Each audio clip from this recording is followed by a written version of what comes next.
Cherry blossom Shahbaz शरीफ को वजीर आजम बनने का।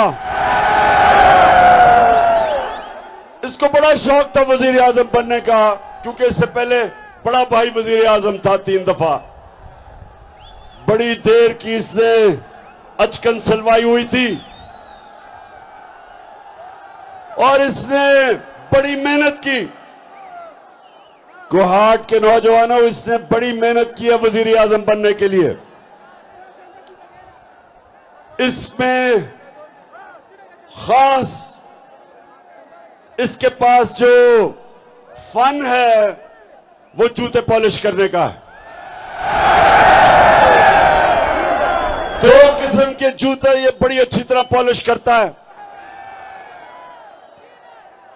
एक इसके सामने बूट आ जाए और वो भी फौजी बूट, बड़ी अच्छी तरह पॉलिश करता है। और दूसरा, अमेरिकी एम्बेसी से कोई बूट आ जाए वो भी बड़ी अच्छी तरह पॉलिश करता है। तो इसने बूट पॉलिश कर करके आखिर में वहां पहुंचा